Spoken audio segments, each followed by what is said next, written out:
આદર્શંબા police સ્ટેશનમાં જે ઘટના બનેલી છે એ 10 તારીખે રાત્રે આશરે 8 વાગે બનેલી છે અને એમાં જે વાઘાવત ગામવાળું નર્મદાનો જે બ્રિજ છે એ જગ્યાએ આજે માલવણ ગામના જે આરોપી છે વિજયભાઈ એમના દીકરી 7 વર્ષની ભૂમિકા અને એમના પત્ની અંજનાબેન એ લોકો માતાજીથી દર્શન કરીને પરત આવતા હતા અને 8 વાગે જે દીકરી છે એ માછલી બતાવતા હતા એ દરમિયાન હાથમાંથી છટકીને નીચે પડી ગઈ એ મુજબની જાહેરાત એ લોકોએ પોલીસ સ્ટેશન ખાતે આપેલી અને દીકરીનું ડેડ બોડી કેનાલમાંથી મળી આવેલું અને આગળ અનનેચરલ ડેથ દાખલ કરી અને જે કંઈ કાયદેસર કાર્યવાહી કરવાની થતી હતી એ તમામ કાર્યવાહી પીઆઈ શ્રીએ કરેલી. પરંતુ એમના જે નાની છે એમના આક્ષેપ એવા હતા, એમને એવી શંકા હતી કે આ જે વિજયભાઈ છે એમણે એમની જે દોહિત્રી છે એને પાણીમાં ફેંકી દીધેલી છે. એટલે ડીવાયએસપી અને પીઆઈને સૂચના આપવામાં આવેલી અને એ લોકોએ અંગત રસ લઈ આ જે કપલ છે વિજયભાઈ, એમના પત્ની અંજનાબેન, એમના જે અંજનાબેનના માતા પિતા છે તમામ જોડે ડિટેલમાં વાતચીત કરી, ડિટેલમાં ઇન્ટ્રોગેશન કર્યું અને અંજનાબેને ત્યારબાદ ગઈકાલે એ વાત કબૂલી અને જાહેરાત આપી કે એમના પતિ જે છે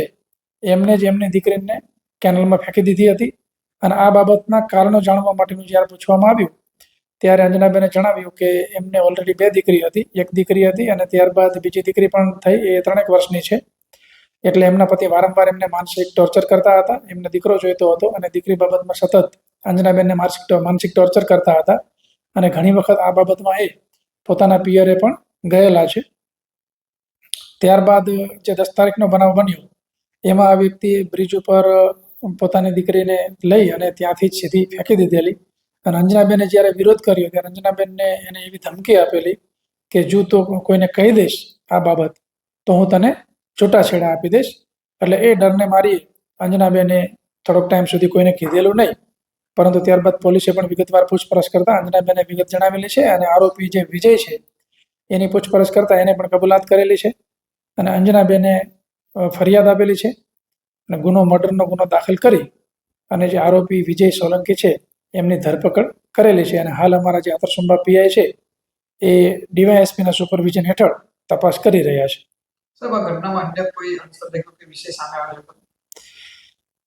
ના, અંધશ્રદ્ધા કે બીજી કોઈ બાબત તો ધ્યાને નથી આવેલી, પણ મૂળ બાબત આ એક જે છે કે છોકરા અને છોકરી વચ્ચેનો ભેદભાવ સામાજિક રહે છે, આવી બાબત હોવી જ નહીં જોઈએ. ખૂબ જ કરુણ ઘટના છે અને 2 દીકરી હતી તેમાંથી એક દીકરીનો